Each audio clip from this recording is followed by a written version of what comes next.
Boa noite a todos, bem-vindos. Boa noite, pessoal que está em casa. Obrigada pela presença. E hoje a gente vai dar continuidade ao capítulo 9, Louvor e Gratidão. Mas antes, como sempre, a gente vai preparar as nossas emoções, a gente vai acalmar os nossos pensamentos, para que a espiritualidade consiga passar, através da Yarinha, os esclarecimentos necessários para a gente, né? Para o nosso entendimento. Então vamos nos acomodar confortavelmente na cadeira, fechar os nossos olhos, respirar profundamente, sentir o carinho que a espiritualidade espalha por todo esse salão. O carinho da preparação desse ambiente para nos acolher, nos receber a todo o momento, durante todo o nosso estudo e depois também. E assim, nesse estado de tranquilidade, de calma, a gente escuta a prece através da música.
Então, continuando o capítulo 9, Louvor e Gratidão, eles estavam reunidos a convite de Zenóbia no salão de preces, para agradecer a Deus pela oportunidade de trabalho. É um momento de reunião e prece, onde os trabalhadores espirituais elevam os seus pensamentos em louvor e agradecimento, recebendo energias revigorantes para continuar suas tarefas. André fica encantado com a prece de Zenóbia. E ele diz ter certeza de ser um dos louvores mais bonitos que ele já ouviu. E nesse grande salão de prece, havia uma tela, assim como essa, grande, maior que essa, e que ficou iluminada. E dela saíam raios azuis. Após instantes de expectativa, a Luciana tomou a palavra. E, dirigindo-se à irmã Zenóbia, ela fala que tem um visitante respeitável, ancião, cercado de luz verde prateada, pedindo, né, para entrar, para participar. E ele diz se chamar Bernardino. Então, a Luciana transmite a mensagem que o Bernardino quer falar, né? Ele fala que as vibrações ambientais inclinam-se agora para as esferas inferiores. E então ele não conseguirá fazer-se visível a todos, não obstante o seu desejo. Boa noite, pessoal. Esse não conseguir se fazer presente não é que não pode, que ele está impedido. É não desperdiçar os recursos magnéticos, né, superiores na apresentação física dele, já que teria o recurso da Luciana, da mediunidade da Luciana, para aproveitar o máximo daqueles recursos fluídicos para os necessitados. Não há desperdício, né? Então, ele ergue os olhos para o alto e pede que todos ali recebam a luz da compreensão divina e termina a sua exteriorização. Alguns instantes de silêncio, a Luciana vê a tela iluminar-se novamente e avisa que agora é uma visita bem-aventurada e celeste. A Luciana fica deslumbrada com a figura que ela vê chegando. Ela até muda a fisionomia. Essa pessoa tem no colo um buquê, um ramalhete de lírios nevados que exalam inebriante perfume pelo ambiente. A Luciana, impressionada, descreve as vestes dessa pessoa, que é uma mulher, e que naquele momento ela estava em prece de agradecimento. Em seguida, ela olha essa entidade, olha a todos com bondade e atira as flores com inexplicável carinho. O seu nome é Letícia e ela diz que está ali pela permissão dos nossos maiores, né, dos espíritos superiores. E que deseja comunicar-se com o irmão Gotuso e solicita a cooperação de todos presentes para que isso possa acontecer. Aí a irmã Zenóbia, já com experiência nessa atividade de intercâmbio, autoriza a Luciana a usar o seu veículo, né, o seu espírito, né, para todas as possibilidades que ela puder. Normalmente, encontros espirituais desse nível são informações coletivas. Normalmente é para o grupo todo. né?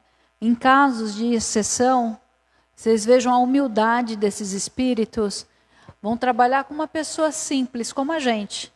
Todo um trabalho focado na evolução de uma pessoa, de um grupo, que aí vem exclusivamente para Gotuso. O Dr. Risse vira e mexe, o amigo espiritual da casa, usa uma expressão que eu gosto muito, um acréscimo de misericórdia. Misericórdia a gente tem todos os dias, mas é um acréscimo, é um carinho a mais, é um cuidado a mais, que a espiritualidade sempre se presta. Então, a Luciana se coloca à disposição desse intercâmbio, que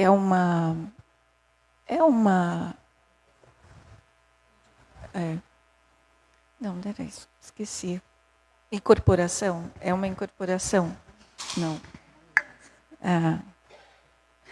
Tá bom, a Luciana só vê o que ela fala. Tá. Então, a Letícia saúda a todos com respeito e com a permissão dos orientadores, ela explica que ela está ali para encontrar alguém que é muito caro a todos. E ela busca despertar nessa pessoa a consciência para os horizontes mais altos da sua vida, que é o Gotuso, né?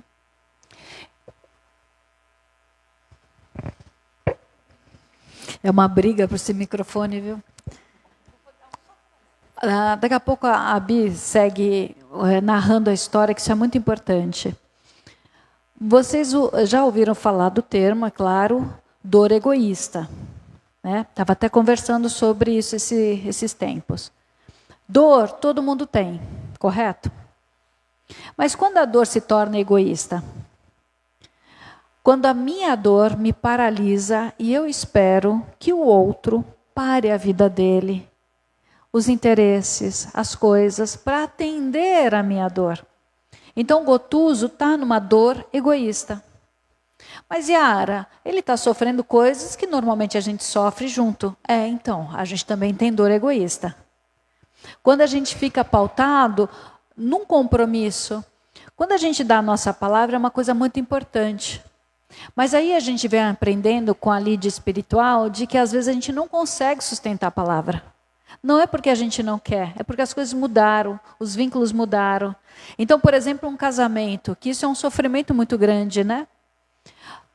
Muitas vezes nós somos pegos de surpresa, porque a gente se prepara muito mal para a partida, a gente sabe, mas vai deixando para depois, né? Então, quando vem a morte, quando vem o desencarne, a gente espera, quem está partindo, muitas vezes, que quem ficou continue vibrando e fazendo as coisas que a gente tinha um acordo. E aí, quando as coisas mudam, como é que a gente faz? Né? Então, muitas vezes, a nossa dor fica egoísta porque a gente exige do outro aquilo que a gente tinha combinado, só que ele não consegue suprir. Ele não consegue dar conta. E aí, ao invés de a gente trabalhar essa dor no sentido de crescimento, de desapego, a gente empobrece a alma. A gente vai endurecendo. E a gente vai cuidando de um ressentimento que às vezes nem tem razão de ser. Então, nem toda dor que a gente tem é uma dor verdadeira, embora ela doa. Não é verdadeira por quê? Porque ela é causada pela fantasia do que a gente acha que é certo. A fantasia daquilo que a gente acha que o outro deve para a gente. Foi tudo na nossa cabeça. A gente espera que... A gente não faz uma série de suposições da vida do outro. Essa pessoa deve viver muito bem porque ela é rica. Essa pessoa deve ser muito feliz porque ela está sempre contando piada. Essa pessoa deve ter muita saúde porque ela vai para a academia. Sei lá, as fantasias loucas que a gente cria. Então a gente vive dessa suposição e a gente espera que a nossa dor seja atendida. E isso é um problema muito grave, porque a gente vai aumentar a vibração dessa dor e a gente vai ficar ressentindo. Yara, no caso da Luciana e da Letícia, a gente está acostumado de o encarnado ter o contato da psicofonia com o desencarnado. Aí é espírito com espírito. Como que é isso? Nós vivemos em outro plano, correto? Então, o nosso plano é o plano material, é um tipo de densidade da matéria. Mas no plano espiritual também existem densidades diferentes. Veja que muitas vezes os espíritos nessas zonas onde está o lar fabiano de Cristo não percebem, não enxergam espíritos que estão numa faixa de pensamento de frequência superior. São as ondas longas, né? A lamentação, a revolta, são ondas de magnetismo longas. Então ela não alcança as ondas super curtas, ultra curtas, que são as ondas mentais de espíritos libertos. Então é uma questão de que nós, no nosso temperamento e no condicionamento de matéria que a gente tem, a gente precisa intermediar. Esses espíritos estão tão mais sutis do que o nosso raciocínio, do que a nossa amorosidade, que precisa de um médium. Então a mediunidade não se dá só no plano da encarnados. A mediunidade se dá no plano de vibrações diferentes. Tá? Vejam, são pessoas boas, que fazem um trabalho, mas a vibração ainda está presa em lei de causas e efeitos. Ainda tem o sofrimento ali, estão trabalhando para se redimir. E aí, quando eles recebem esse espírito, é um espírito superior, né? É um espírito crístico. Jesus, o Cristo. Quer dizer, ele veio ensinar que essa amorosidade, essa superioridade é um estado que todos nós alcançaremos, é o estado crístico. Tá? Então, a gente precisa de um veículo mais afinado para sentir. Então, ela fala para ele, né, que com ternura, que ela é sua mãe e uma velha amiga também, e para que ele a ouça desapaixonadamente, com atenção, e para ele se desprender dessas ideias antigas, para compreender melhor. Ela já lê pensamento. Vocês me desculpem, eu não vou interromper muito a Bia, não. Ela era sua mãe. Vamos lembrar que ela usa essa lembrança de ter tido vínculo de mãe e filho para lembrar de uma emoção superior. Mas no mundo espiritual, nós somos espíritos. Não é mãe, não é filho, não é pai. Porque nós somos do mundo. Vocês imaginem todas as reencarnações que nós já fomos filhos de alguém, pais de alguém. Então, na espiritualidade é falado, aqui é sua mãe, mas é para acessar a memória emotiva do vínculo, para dar aquela amolecida no espírito, para ele ficar mais acessível à informação. Mas no mundo espiritual, essas denominações vão caindo por terra. Nós somos irmãos do caminho, que ora vamos vir como marido e mulher, ora como os filhos, ora como avós, amigos, mas que fazemos todos a presença da grande família espiritual da Terra, né? Da humanidade, mas a pequena humanidade que está aqui na Terra.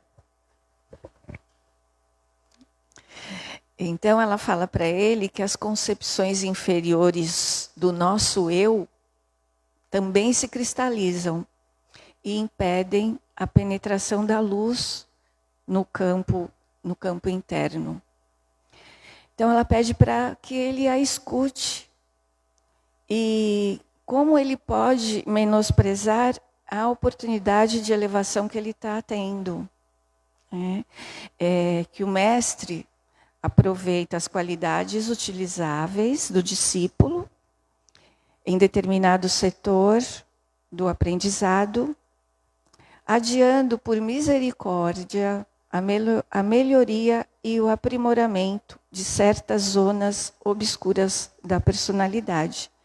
E por vezes o aprendiz retarda meses, anos, séculos. Aí ela lembra que Jesus não é o Senhor da violência e nunca impõe nada, né, para que a obra seja evolutiva. Então, o esforço dele como médico nessa casa, na casa transitória, de fato está sendo muito apreciado.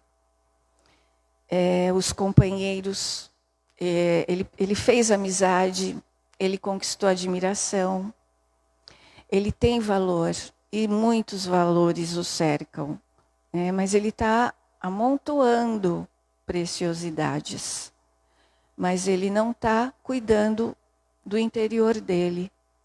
Então, ela fala, suas manifestações de natureza exterior instruem e confortam. Seus pensamentos mais íntimos, entretanto, dilaceram o coração. Então, ele está sempre magoado, ele está sempre enrijecido e engessado naquele pensamento antigo de que foi traído.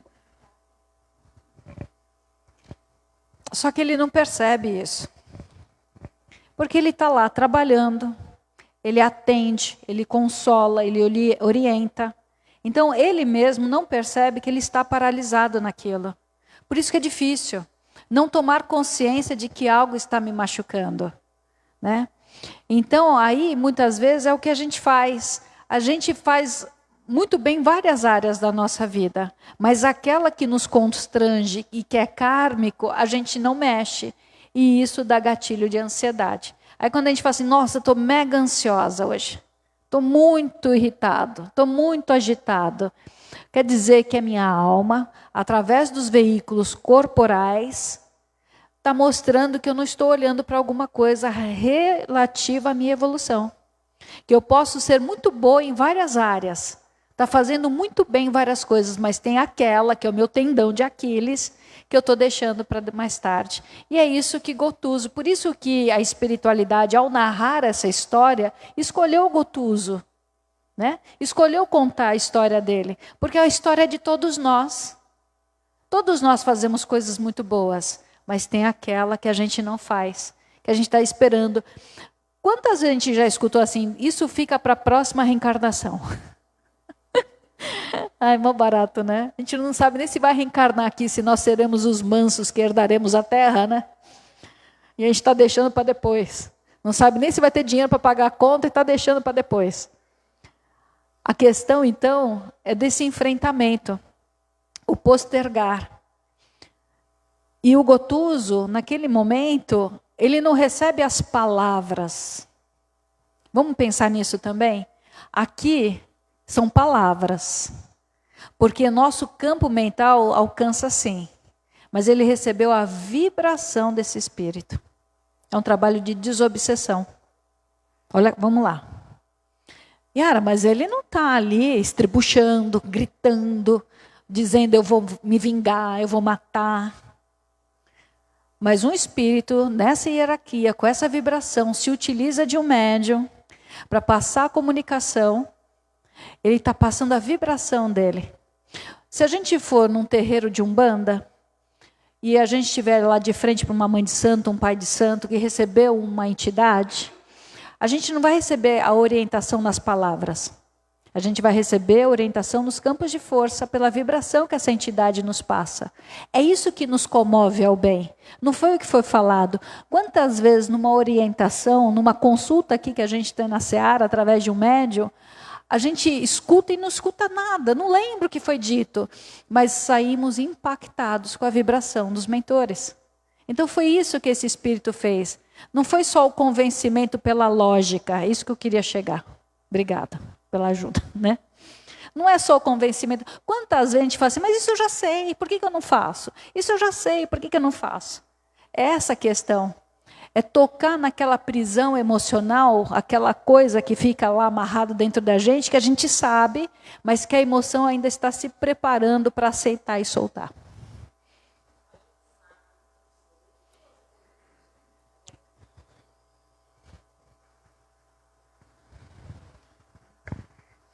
A gente sabe consciente sempre ou na maior parte das vezes é inconsciente? É uma mistura, é uma flutuação, né?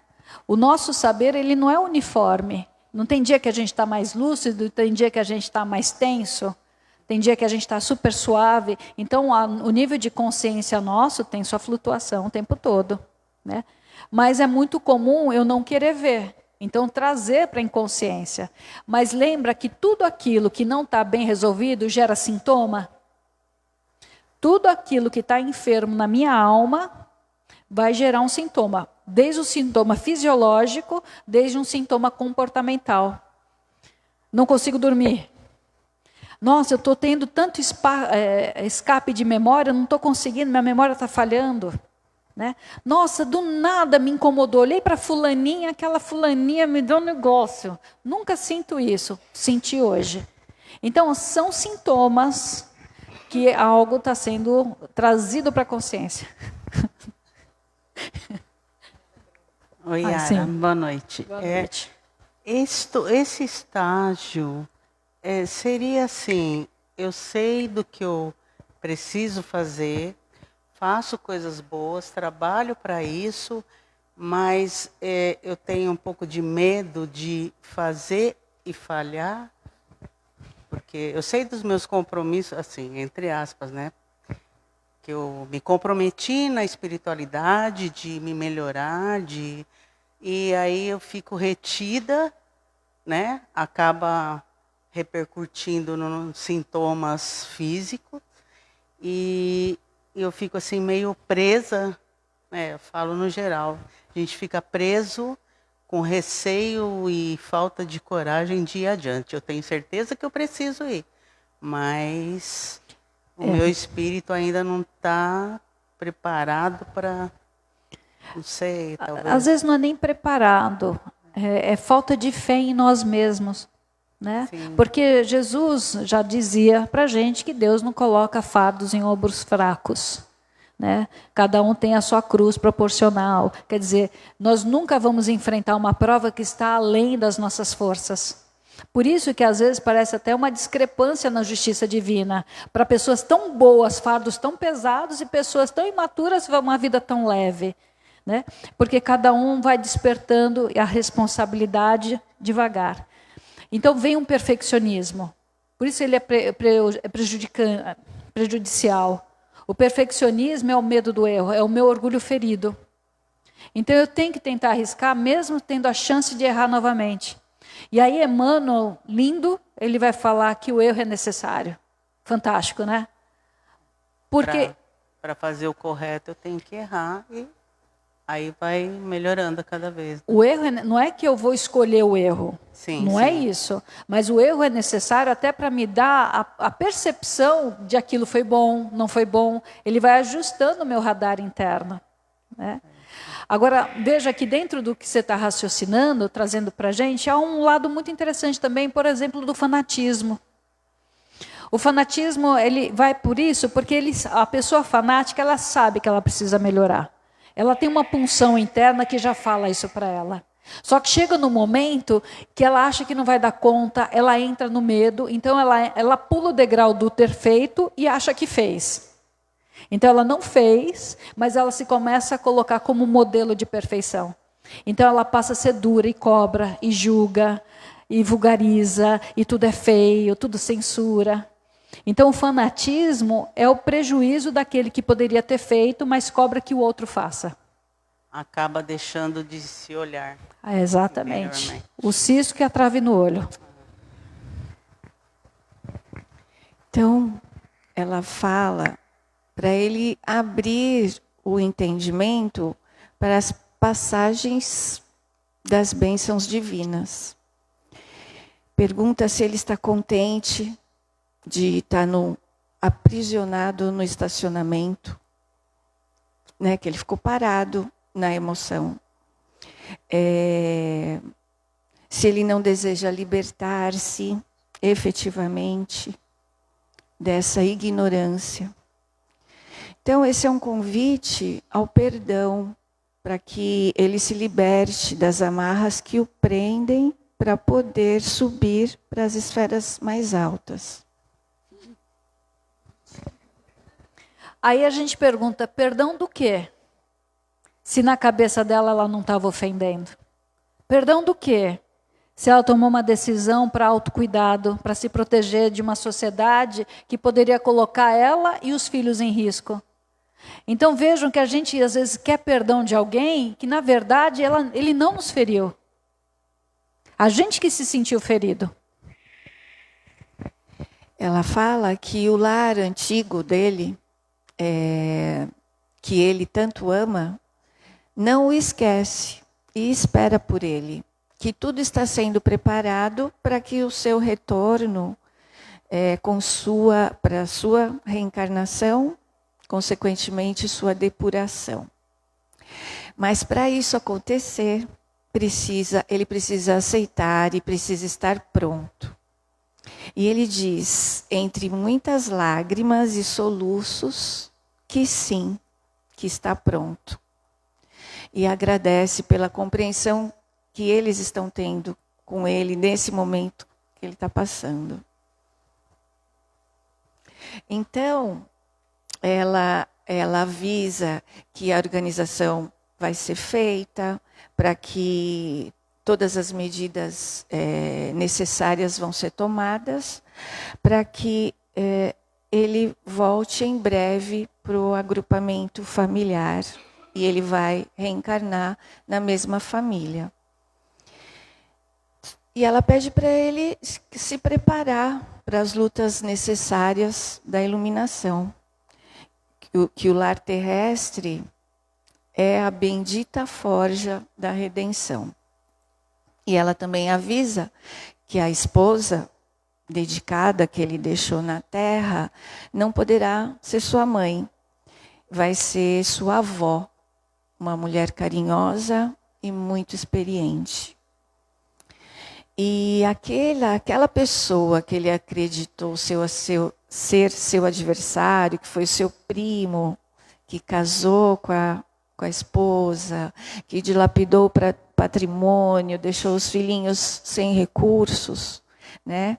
Esse homem que nutria inveja e ambição destruidora, vai receber os beijos infantis do Gotuso, quando reencarnar, e com esses beijos, eflúvios de seu perdão renovador.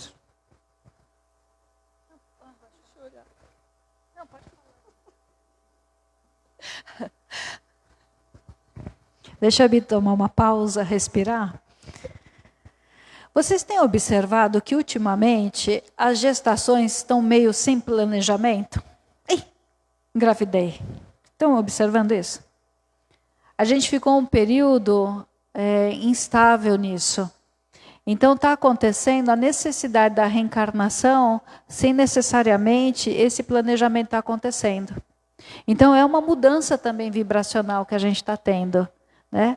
Lembra que antes dos casamentos era assim, vamos casar e vamos ter os filhos conforme Deus está mandando.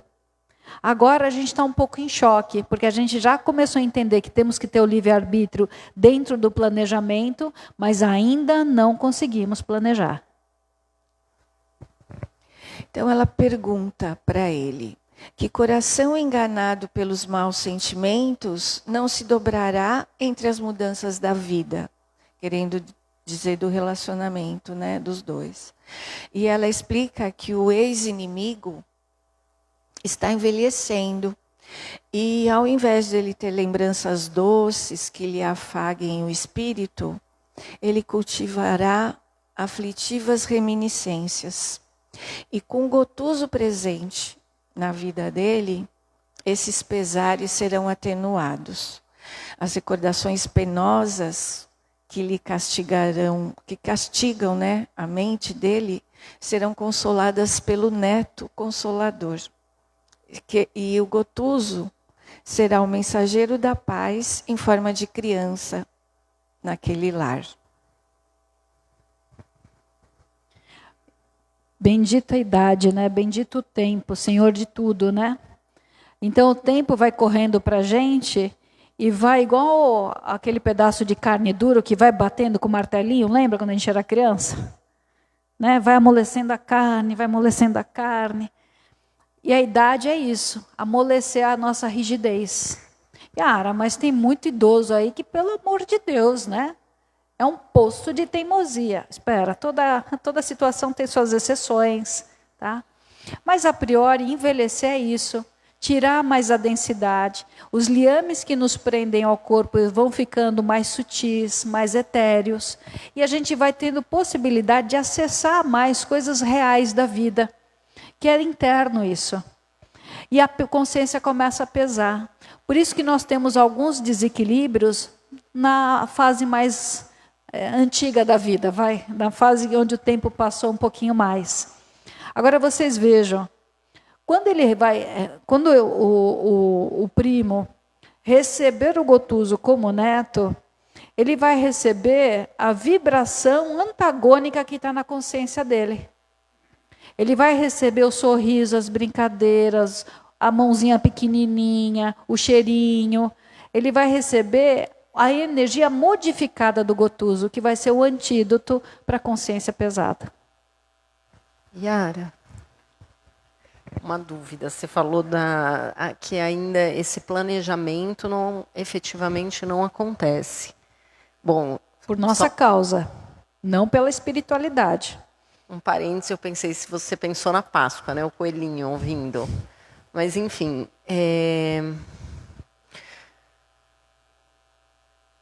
ainda não acontece, porque é um mecanismo também da espiritualidade para que possam haver essas reencarnações, porque também tem muitos casais que estão se segurando e que nem querem mais ter filhos, né? Exatamente. Então, eu fiquei na dúvida então, quando você falou vamos nisso. dizer assim, eu, Yara, assumi o compromisso com 3 espíritos amigos para reencarnarem com meus filhos.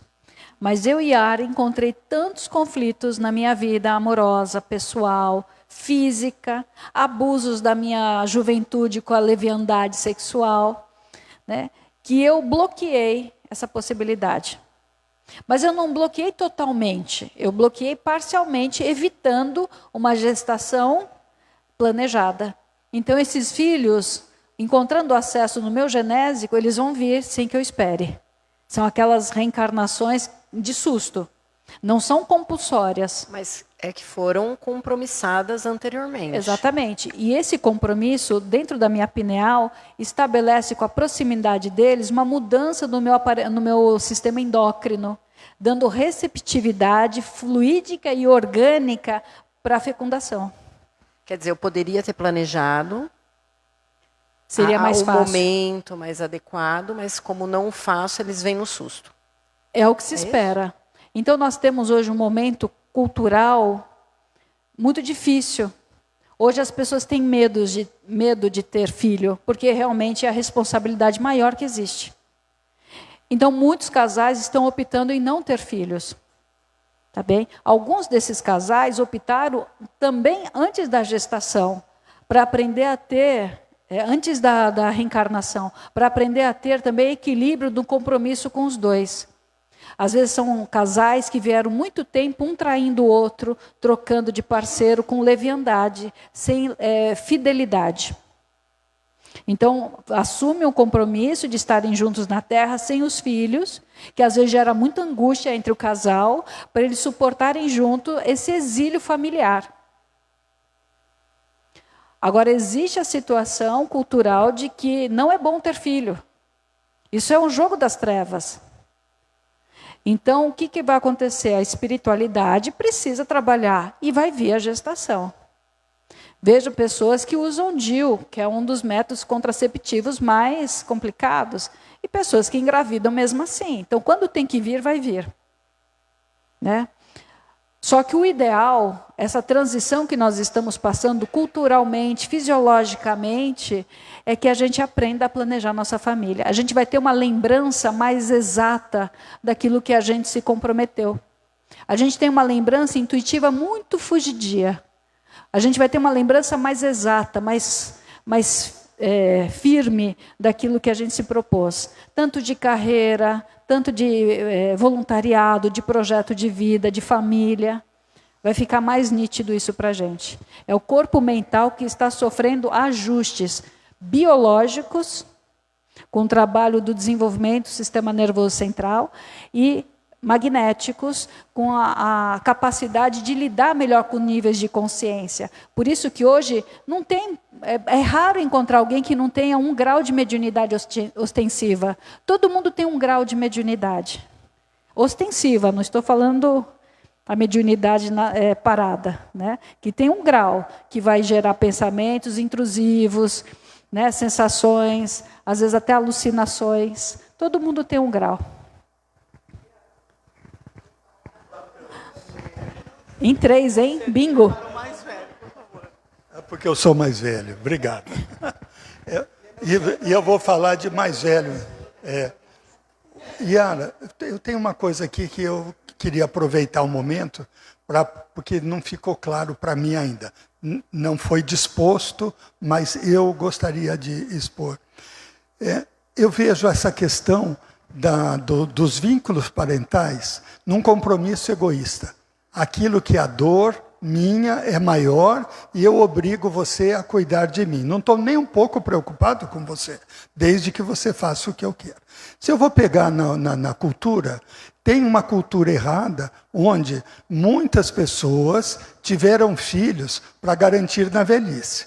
Então, já era meio natural, vamos dizer, que estava tudo normal desse jeito, né? Então, hoje, com esse entendimento, gerações que já viram isso, que negaram isso, hoje estão fazendo com os filhos a mesma coisa. Estão aumentando a dor, fazendo com que filhos venham perder os seus compromissos com os seus lares, com os seus filhos, para vir cuidar desta pessoa. E o que traz essa pessoa a se escravizar está colocado, para mim, é uma falta de fé muito grande. Porque se eu tenho fé no que é o meu compromisso, cada um é responsável pelo seu. Mas agora, no consultório, eu tenho visto muito o inverso disso tudo. Filhos que estão escravizando seus pais para que fiquem à disposição deles. Eles vão para o crime, vão para a droga, vão para isso e exigem conscientemente que esses pais fiquem à disposição deles. E esses pais com medo, com uma culpa, eles não têm a medida onde eles têm que estar escravizados para os seus filhos, porque eles saem do consultório assim, cada um escolhe a sua vida. Chega em casa, dá banho no filhinho que chegou da droga. Então, por que está acontecendo isso e qual é realmente a medida em que nós temos que tomar? Cada um é responsável por si ou nós temos a carga de carregar aqueles que a gente trouxe, seja pela genética ou por outro compromisso, até o fim da vida? Entre o branco e o preto há uma infinidade de matizes. Então não é branco ou preto. Então eu sou mãe.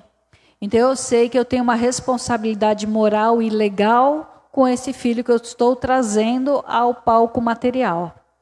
Mas até quando? Até o final da reencarnação.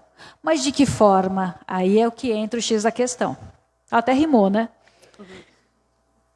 Primeira infância, total dependência. Então sou eu 100%. Segunda infância, começa a ter os lampejos do espírito reencarnante com mais ou menos liberdade, dependendo do espírito. Terceira infância, ele começa a se preparar para realmente estar na reencarnação. E então ele começa a trazer traços da personalidade que eu tenho uma responsabilidade de educar, de conversar, de orientar. Então é aí o principal do pai e da mãe. É o principal aí. Porque ele vai entrar na reencarnação e vai se preparar para a adolescência. Vamos pensar a adolescência 1, 2 e 3. A adolescência 1, dos 10 aos 12, 13 anos. Essa adolescência, ou adolescência precoce, é um grande salto para o espírito na ativação da glândula pineal com os hormônios sexuais. E ali, com esses hormônios, vai liberar muito das tendências passadas desse espírito. Quanto mais débito, mais rebeldia. Aí esse pai, essa mãe precisa entrar realmente com a educação, com a censura, com o horário, com o controle, precisa. E isso vai caminhar até terminando a adolescência, que hoje a gente vai falar da adolescência tardia, até os 22, 23 anos. Então esse é o compromisso espiritual mesmo. Depois, inverte. A responsabilidade passa a ser desse espírito que está já na fase adulta, e não mais desses pais. Os pais vão ser um porto seguro, um lugar de conforto, um lugar de aconchego, um lugar de refazimento de energias, mas não responsáveis pelo livre-arbítrio. Então esse filho que, por ter transtornos de personalidade, ou por a dor egoísta que a gente traz de outras reencarnações, achar que o mundo é injusto, eu não pedi para nascer... Ah, mas eu queria tanto um iPhone X, nananana. Ai, coitado de mim que não posso ir para a Disney todo ano. Essas fantasias egóicas de dor, que não são dores reais. Isso que eu quero, desculpa a brincadeira, mas eu quero dizer que aquilo que a gente chama de dor nem sempre é dor. É ser mimado. Espíritos, não estou falando adolescentes, crianças ou adultos, estou falando nós, somos mimados. A gente quer as coisas do nosso jeito. E isso empobrece emocionalmente. E passamos, então, a acreditar que a vida está nos dando menos. E eu quero que alguém compense. Você me colocou no mundo material, a culpa é sua. Então fica um acordo errado entre maternidade e paternidade com esses filhos. E aí a gente vai vendo pessoas capazes, se infantilizando, a verdadeira síndrome de Peter Pan, onde os pais já idosos, cansados, têm que continuar trabalhando, não pode se aposentar, porque o outro tem luxos e tem confortos, né? Quantas pessoas precisaram estudar e trabalhar? Não, mas meu filho não pode, ele só tem que estudar. E aquele pai, então, fica escravizado nessa simbiose energética que existe. Então, vamos dizer o seguinte, os dois estão doentes. O pai que não liberta o filho para a responsabilidade, o pai e a mãe, né? E o filho que não aceita a responsabilidade de crescer e acha que o pai e a mãe têm obrigação. Então, é uma inversão de valores. Mas por quê? Porque nós precisamos criar novos paradigmas. O conceito de família está mudando. Nós precisamos entender os nossos vínculos. Não mais propriedade ou à disposição. Minha mãe e meu pai não estão à minha disposição. Eles estão ali como um suporte para que eu possa me fortalecer, recuperar a consciência de adulto e ir para o mundo. E não para cumprir os meus caprichos. E esse pai e essa mãe que guarda a culpa no coração e acha que todos os transtornos do filho é culpa dele, precisa se libertar dessa culpa. E lembrar da consciência o quanto ele lutou para dar bons exemplos. O quanto ele lutou para mostrar o caminho certo. E se esse filho mesmo assim não quiser, a gente precisa soltar. Mas o mundo é perigoso. Não esquece que o mundo é de Deus. Não esquece que Deus está em todos os lugares, em todos os instantes. Que esse lugar perigoso é de Deus. E que Ele vai dar o remédio, a corrigenda para o nosso filho ou para nós mesmos, de acordo com a nossa necessidade. Então que a gente não tenha medo de permitir que esse filho vá para o mundo. Parábola do filho pródigo. Não adianta a gente ficar do lado de Deus achando que a gente está seguindo as regras direitinho com o coração gelado, só esperando receber benefício, que é o filho que fica do lado do pai. Aquele filho que é dito rebelde que vai para o mundo, ele vai pagar o preço, mas vai chegar uma hora que a humildade vai bater na porta, ele vai entender que não é assim que se vive. Quantos de nós somos filhos pródigos? Quantos? Para a gente estar sentadinho aqui hoje com essa camiseta branquinha, quanta dor de cabeça a gente levou para alguém, né? Quanto que a gente exigiu de outras pessoas, coisas que a gente não tinha direito, e passamos a obsidiar essas pessoas porque elas deixaram de nos servir. Loucura, né? Isso é uma loucura. Yara, minha dúvida, sim, eu tenho um compromisso com o espírito dele reencarnar através de mim. Quando eu chego aqui, eu não engravido de jeito nenhum. Todos os métodos que eu penso hoje na questão das meninas trans, que muitas realizam cirurgia para tirar o útero, os seios, enfim. Como fica esse espírito? Ele vem pela minha família, de repente alguém da minha família, ou ele vai ficar aguardando eu desencarnar e ter uma nova oportunidade? Como funciona isso? Vocês me desculpem, minha cabeça não é muito fácil, tá? Olha essa parede. Se estiver chovendo e tiver alguma rachadura, a água não vai passar? E a água vai seguir qualquer buraquinho, qualquer rachadura que tiver. Então ela não vai seguir exatamente o que eu quero. Ou seja, eu fiz um acordo que eu não soube cumprir. Esse espírito vai encontrar outra família para que ele possa ver. Já pensou se a gente não tivesse saída? Isso é controle, isso é ansiedade da nossa parte, né? Como é que vai ficar? Vai ficar que vai ter um jeito? Tudo se dá um jeito. Imagina quantos compromissos já foram quebrados? Antigamente se apertava a mão, né, e dizia a palavra foi dada, né? Hoje nem com contrato assinado a gente cumpre. Desculpem. Eu quero dizer o seguinte, desculpem, estou engraçadinha hoje. Que tudo que está na vida, que a gente não souber assumir, a vida vai dar um jeito de assumir. Nos contos de fada tem uma questão arquetípica, que é a bruxa. A bruxa nos contos de fada, ela não representa a maldade, nem o feitiço. Ela representa a transcendência, poderes que estão além da matéria, e ela fala sobre a justiça. Por isso que a gente tem medo da bruxa, porque ela fala o certo, o verdadeiro, e o verdadeiro não é fácil para a gente, por isso que a gente tem medo. Então a verdade sempre aparece, ela vai dar um jeito de encontrar caminho. Nesse raciocínio que estamos de pais e filhos, existe um espectro que parece que conforme a gente toca nesse assunto, ele vai se ampliando cada vez mais. Se a gente não levanta a mão, parece que fica um hiato. Esses casais que se recusam a ter filhos porque a mulher, por conta da vaidade, do corpo, porque vai tomar tempo, são questões egoísticas que ainda não estão resolvidas. Isso explica esses casais depois que retornam aqui, uma ânsia de ter filhos para tirar aquele vazio e não conseguem engravidar tanto um quanto o outro. E eles tentam e a frustração bate a porta. Exatamente. Assim como muitas mulheres não querem engravidar para não alterar um corpo, muitos homens não querem a paternidade para não pagar a pensão. É sério, a gente brinca, né? Então você vê que a dor egoísta, esse princípio trazido pela espiritualidade, a gente vive. A minha dor, eu não quero perder o meu corpo, eu já vivo uma dor da perda. Então, quando essas fantasias dominam as minhas escolhas, elas vão voltar mais tarde como consequência.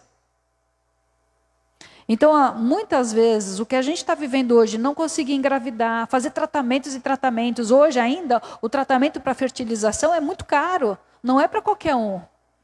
Então, olha quanto que tem que se lutar para recuperar. E aí vem a possibilidade de sair do status. Por que eu não posso adotar?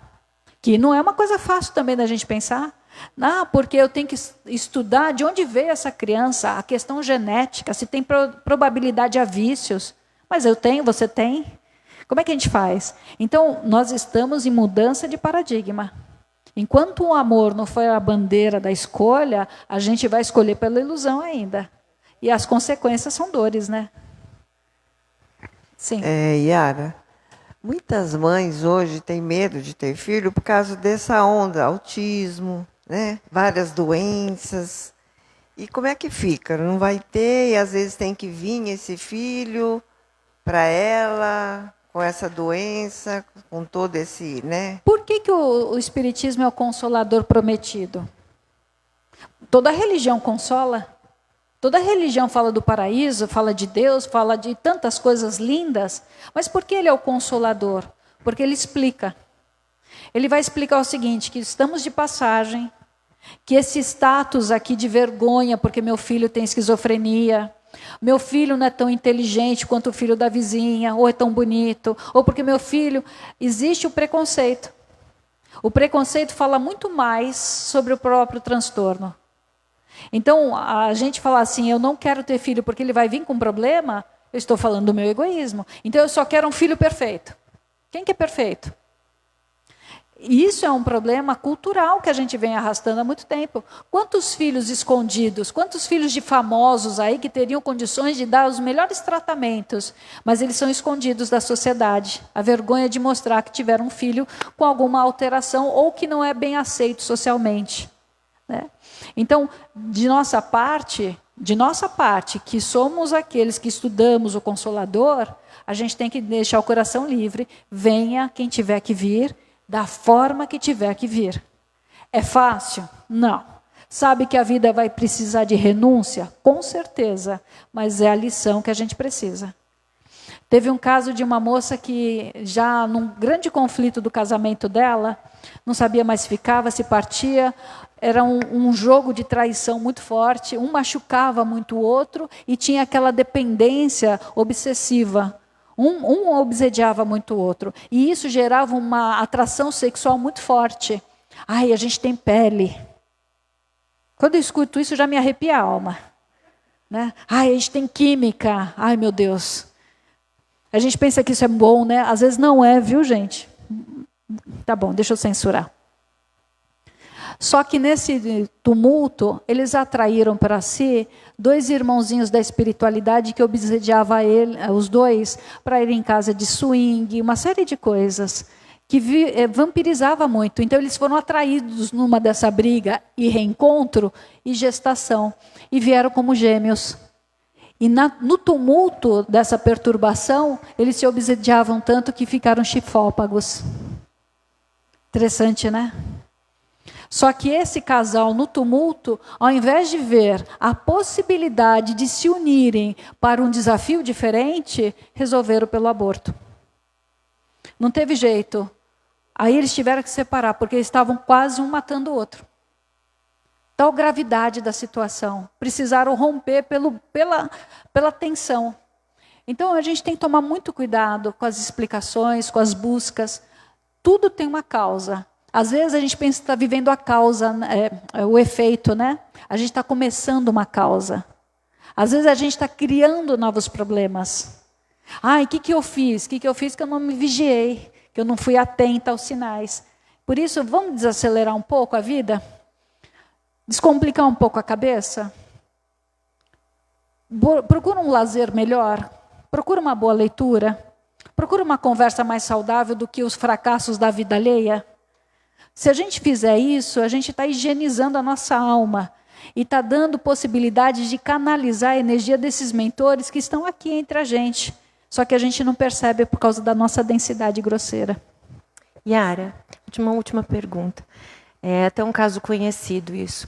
Há todo um planejamento, você sabe que naquela família a gente sabe que há vários casos de inimigos de outra vida, toda aquela dificuldade está indo. Nesse caso, o filho, a filha, não se sabe se por problema emocional só dela ou por influência de obsessores da família, mas ela rompe com o pai e a mãe e não deixa que venham os netos, que vejam os netos. E havia um compromisso dessa avó como se fosse o Gotuso que estaria vindo ali para um auxílio, para todo um reequilíbrio familiar. Mas ali a mãe rompe com os pais, falando, não deixo você ver seus netos. Como que fica isso? Porque né, vamos deixar para outra encarnação, ali fizeram o possível. Então, vamos lembrar que acabou de fazer a leitura aqui, que os bons espíritos não violentam nenhuma consciência. Nós temos o livre-arbítrio, né? E essa mãe, a gente pensa dos obsessores, né? Obsessor. Gente, olha um obsessor aqui. Né? Somos nós. É do meu jeito, do meu tempo. Toda vez que eu quiser dominar a vida, a cabeça de alguém, eu sou um obsessor. Então, muitas vezes, eles estão numa troca de ofensas que perdura. Veja que, às vezes, a briga é por um nada, por uma fofoca. Se a fofoca é capaz de causar isso, está mostrando que não é de agora, né? A fofoca só mostrou a pontinha do iceberg dos problemas espirituais que a família está trazendo. Onde não há perdão, não há recomeço. É fácil perdoar, gente? É bonito falar, né? Olha, estou pegando aqui o microfone e falar, olha, onde não há perdão, não há recomeço. Mas não é fácil. Por isso que a gente tem que escolher o que vai na nossa cabeça para juntar energia para aquilo que é primordial. Se eu me distraio desperdiçando energia com coisa boba, como que eu vou ter energia mental para fazer aquilo que é precioso para mim? Por isso que a gente tem uma sensação de perda de tempo.